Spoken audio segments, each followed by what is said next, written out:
이제 3월 마지막 주입니다. 올해 1월 달에 신정이 있었고 또 2월에 구정이 지나갔습니다. 어떤 분들은 보니까 결혼기념일도 지나가고 생일도 지나갔어요.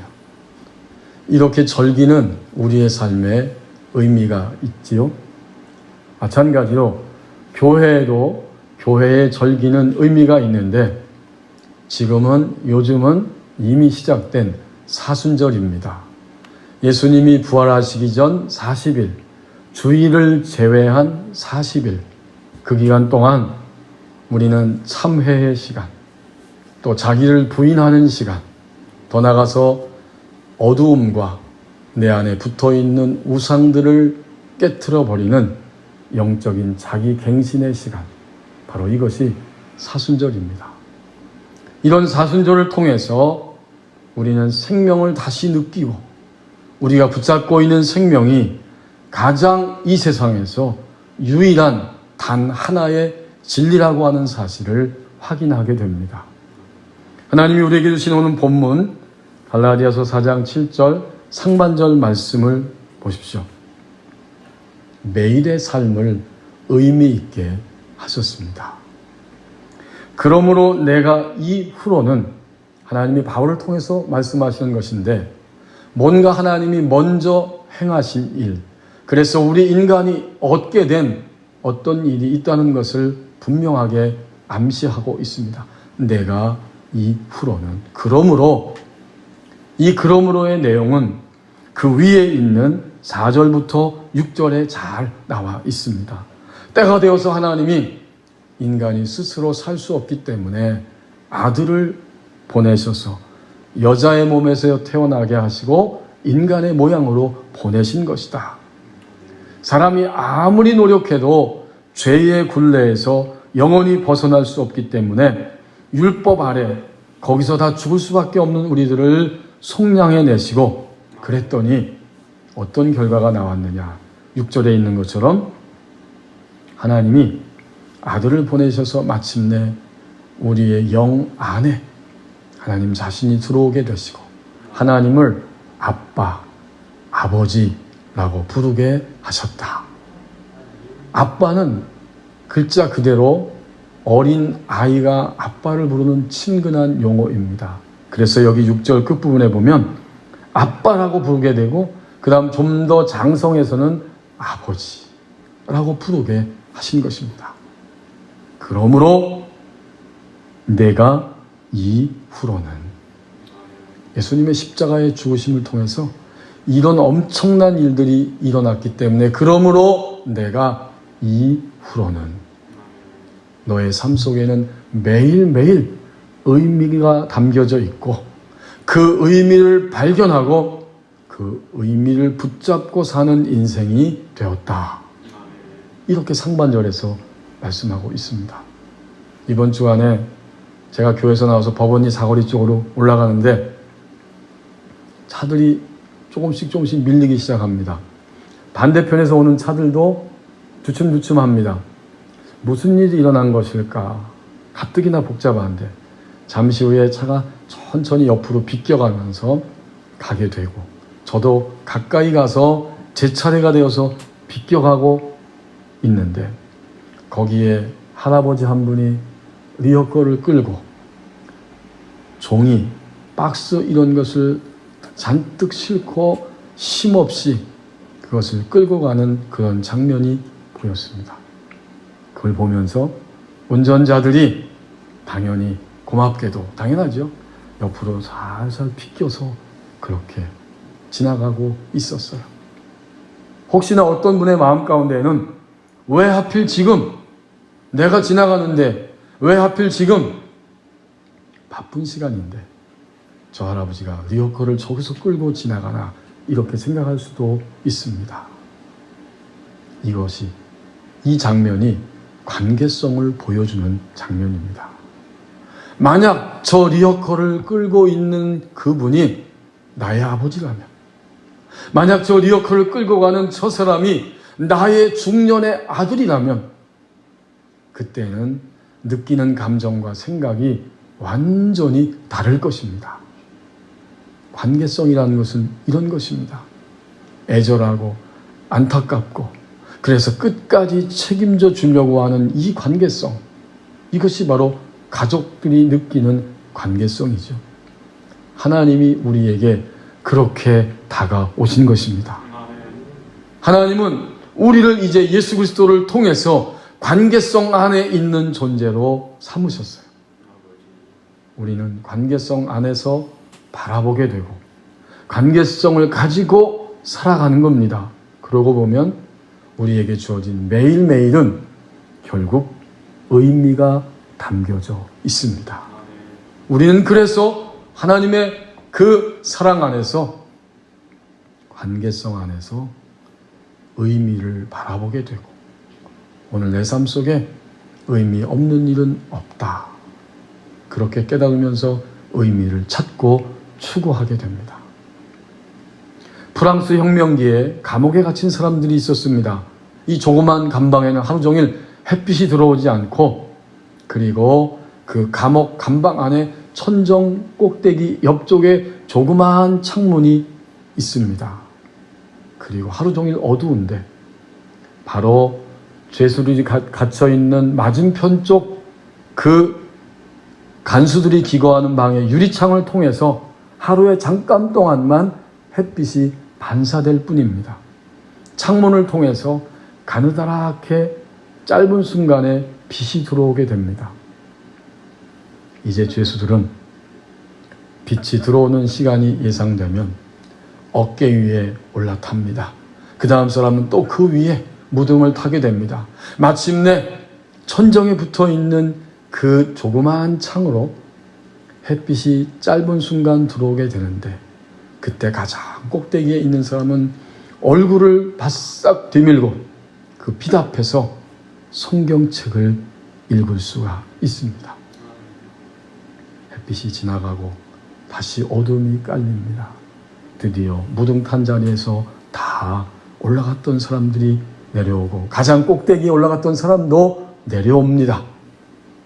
그때 사람들이 이렇게 말했다고 합니다. 빛이 들어오는 동안 당신이 읽은 것을 이제 우리에게 말해 주시오. 아무리 어둡고 침침하고 어떤 가능성이 없어 보여도 빛이 들어오는 짧은 순간에 오늘 우리가 갇혀있는 이 감옥의 의미가 무엇인지 말씀의 맛을 보았고 또 말씀을 받는 사람들이었기 때문에 그 자리에서도 그들은 의미를 찾을 수 있었습니다. 오늘 상반절에서 그러므로 내가 이후로는 우리 모두의 삶이 이렇게 된 것입니다. 매일의 삶을 예수 그리스도의 십자가는 의미 있게 하셨습니다. 7절 중반절 말씀을 보십시오. 하나님과의 관계성 안에서 시작하고 진행시키는 인생이 된다고 말씀합니다.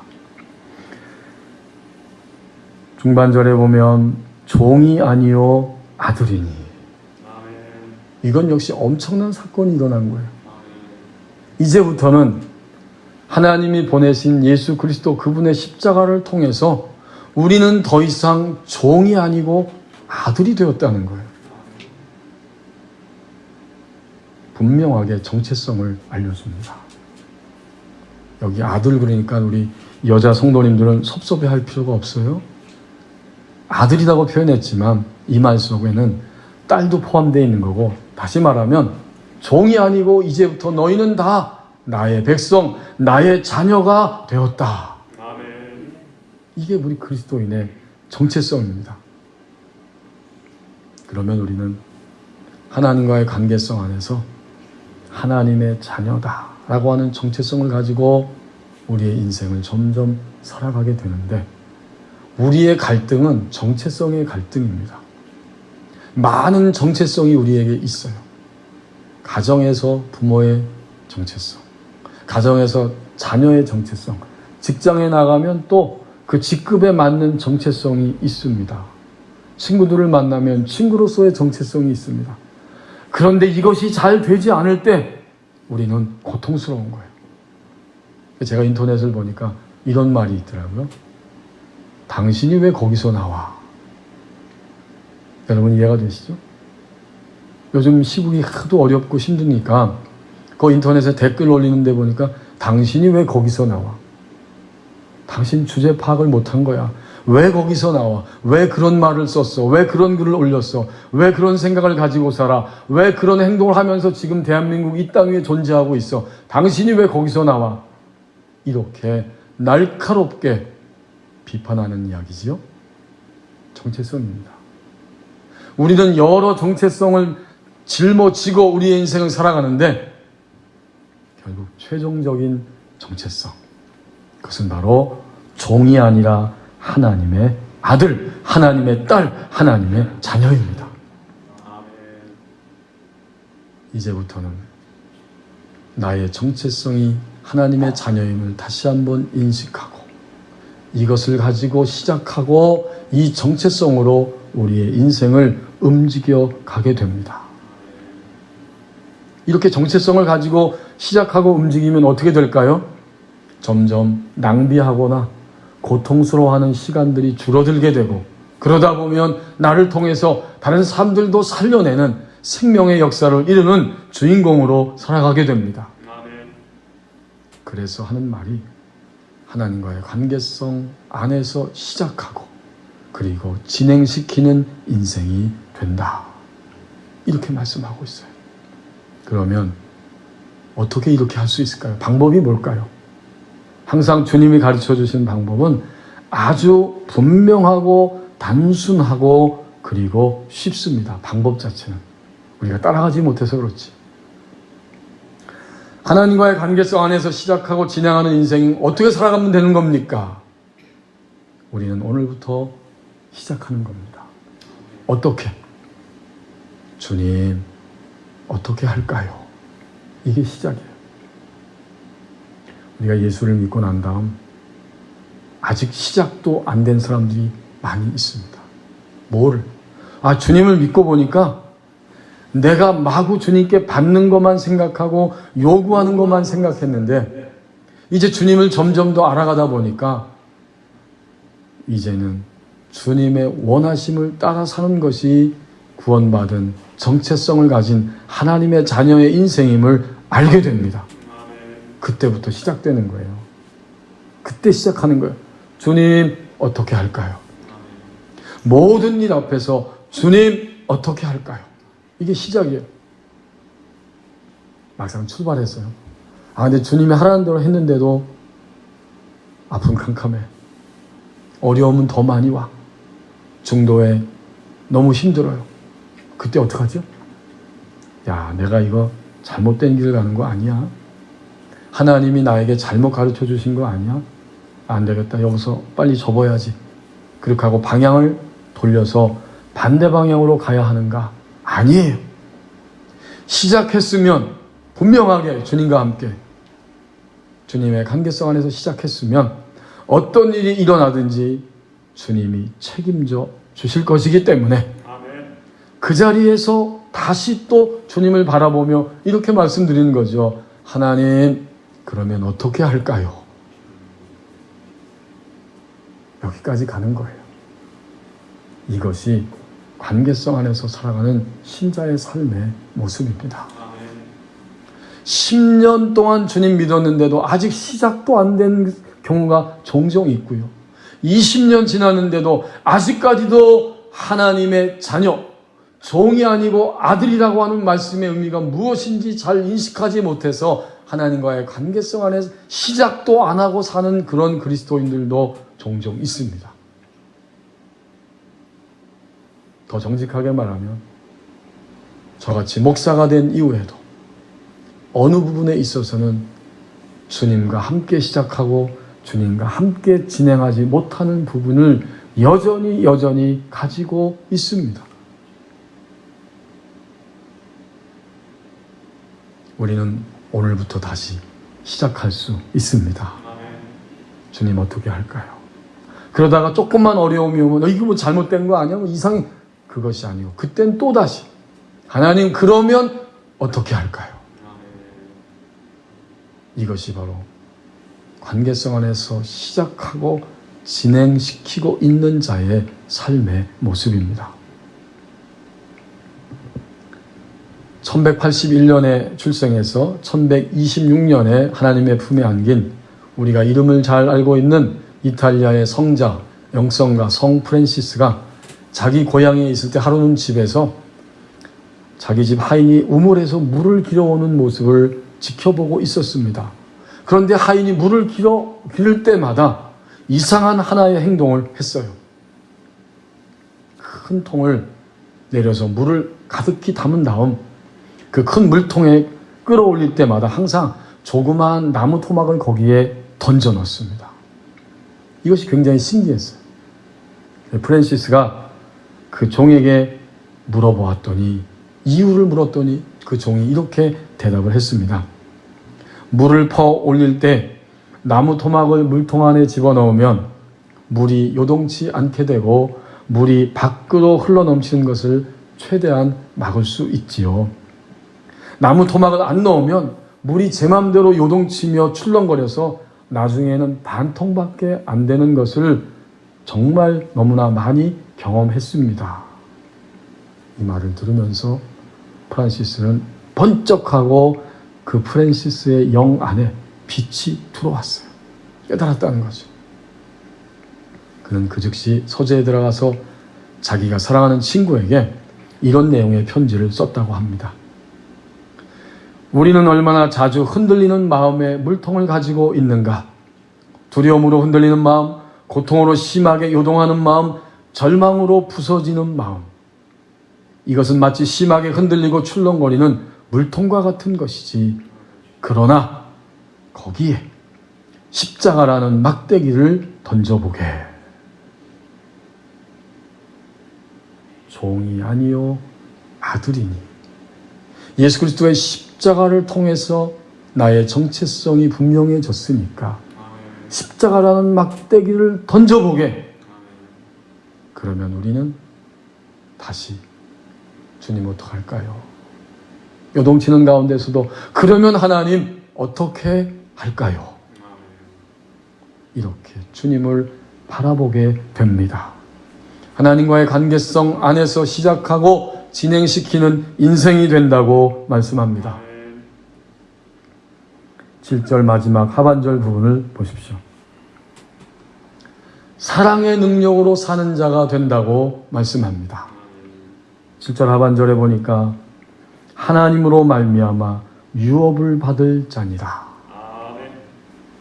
하나님께서 우리에게 이제는 정체성을 분명하게 알려주셨기 때문에 이제는 거기에 걸맞는 하나님 나라의 유업을 주셨다는 거예요. 이 유업이란 말을 쉽게 설명하면 상속자입니다. 우리는 하나님께서 우리에게 주시는 이 놀라운 선물을 상속받는 상속자가 되었습니다. 그 유업은 바로 우리를 구원하시는, 십자가를 통해서 구원하시는 하나님의 사랑입니다.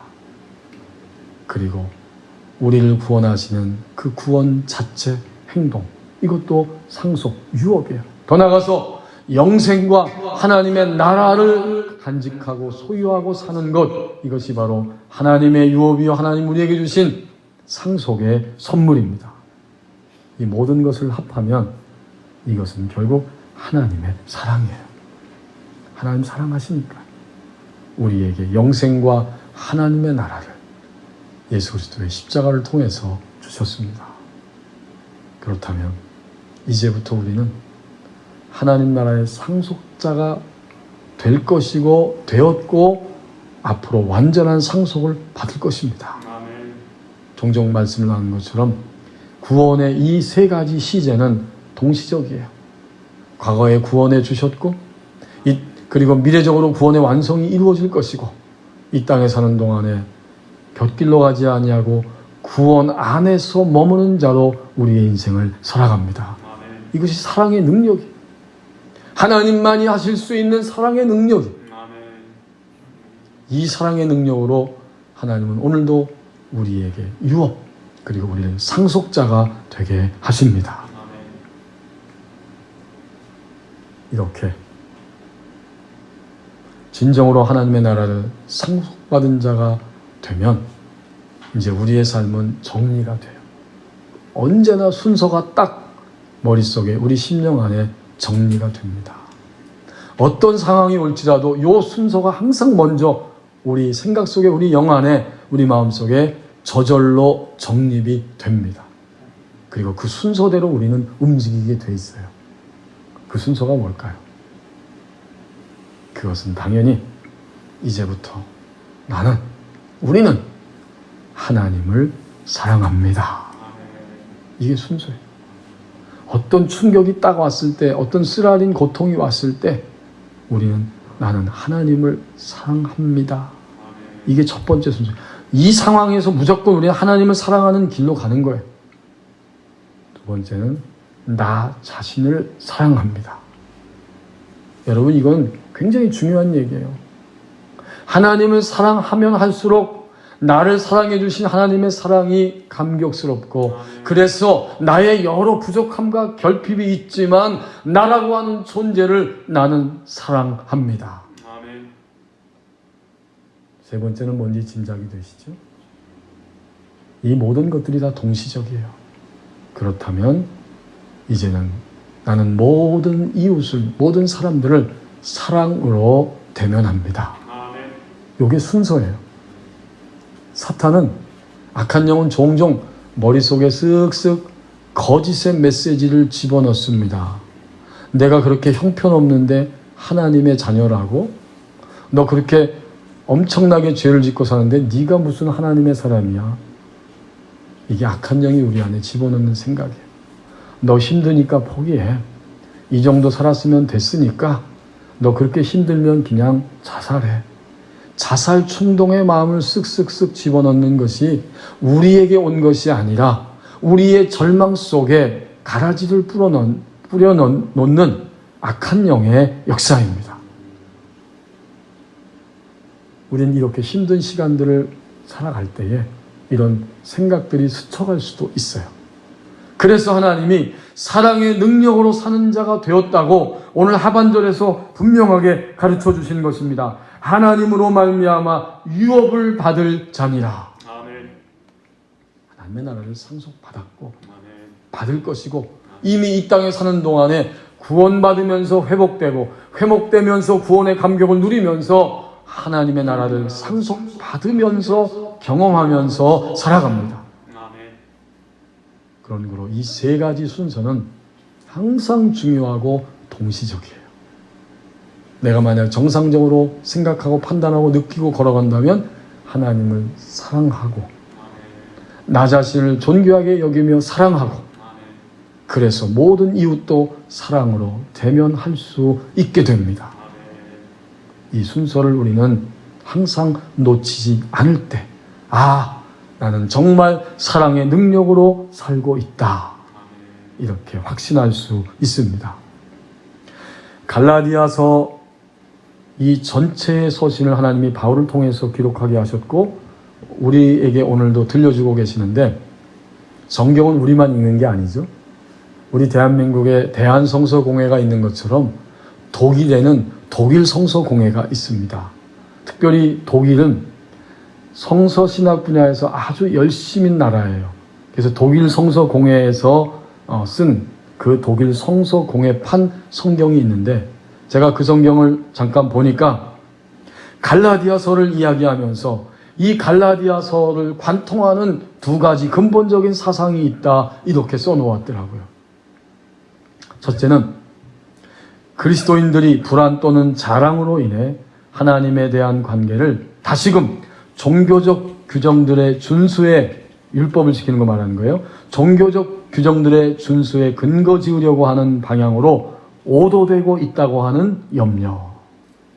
이게 무슨 이야기냐면, 바울이 복음을 전한 이후에 그 갈라디아 교회 안에 유대주의자들, 선동자들, 거짓 교사들이 들어와서 너희가 구원받았지만 본래 이 구원은 유대인으로부터 시작됐기 때문에 너희는 하나님과의 언약 관계가 유지된다는 것을 확인하려면 몸에 할례를 받아야 돼.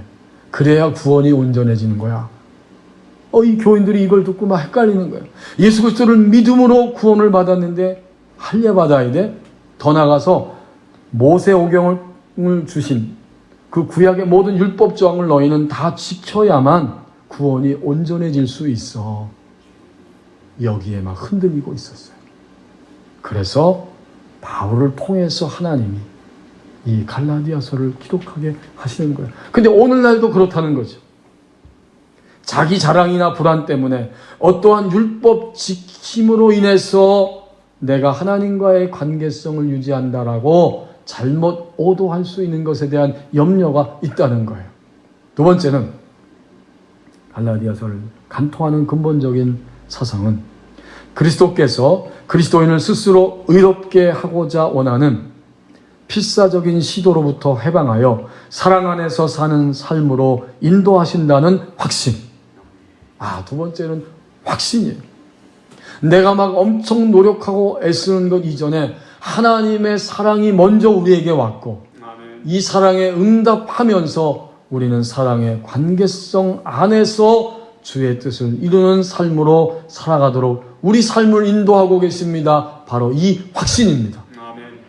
이것은 바로 갈라디아 서신을 기록한 사도 바울의 그 교우들을 향한 확신이면서 그 서신을 기록하게 하신 우리들을 향한 하나님의 염려의 마음과 또 하나님의 사랑의 확신입니다.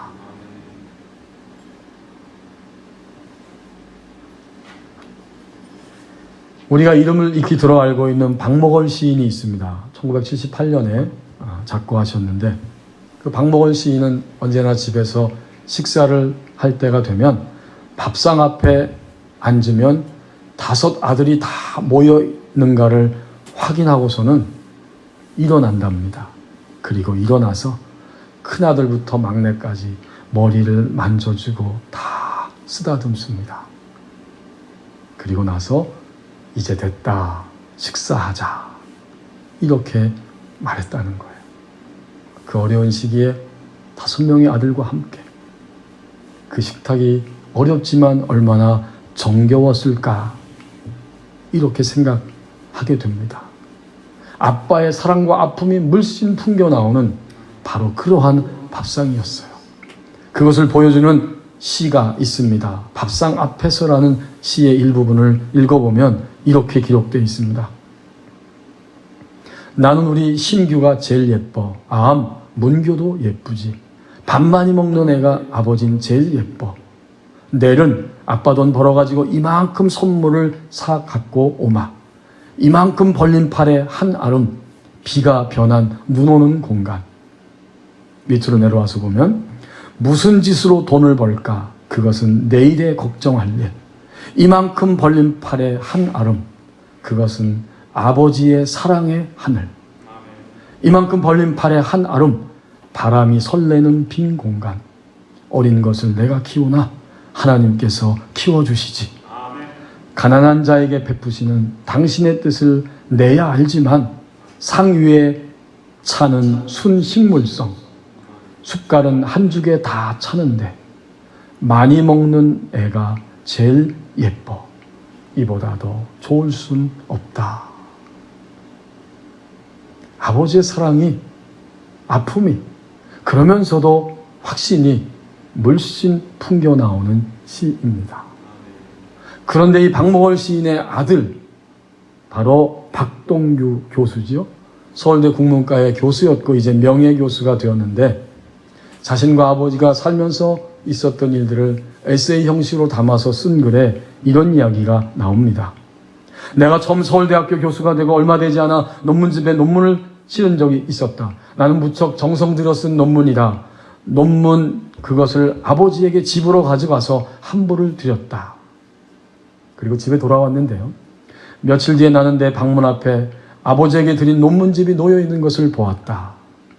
그리고 펼쳤더니 내 논문에 빨간 볼펜으로 새빨갛게 수정해 놓은 것들이 보였다.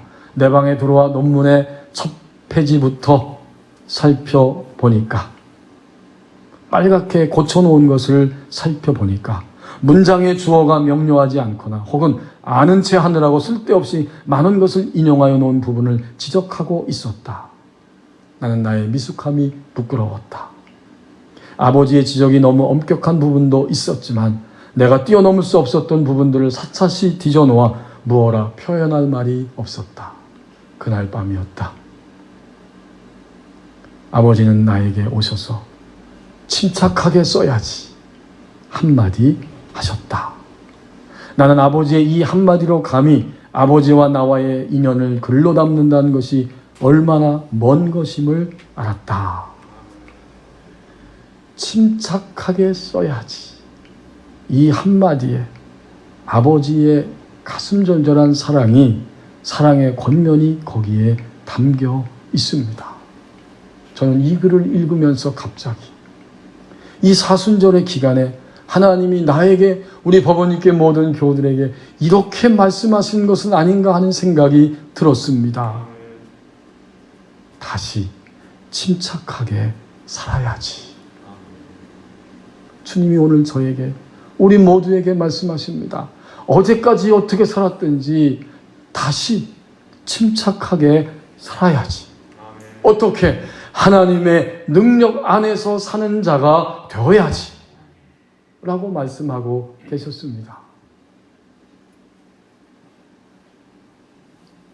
되새긴다고 하는 말의 사전적 의미를 찾아보니까 자꾸 골똘하게 생각한다, 이런 뜻이더라고요. 유일한, 사람을 살리는 유일하고도 생명적인 진리, 그것은 바로 하나님의 사랑입니다. 우리를 종이 아니라 자녀 되게 하셨어요. 다른 어떤 곳에도 매이지 아니하고 하나님의 말씀 그것에 매어서 살아가는 무한한 자유의 삶을 열어주셨습니다. 이제 관계성 안에서 시작하고 진행시키면서 마침내 우리의 인생은 점점 하나님의 사랑의 능력으로 사는 자가 된다고 말씀하십니다. 이 말씀을 사순절에 생명적 진리를 되새기게 하십니다. 기도하겠습니다.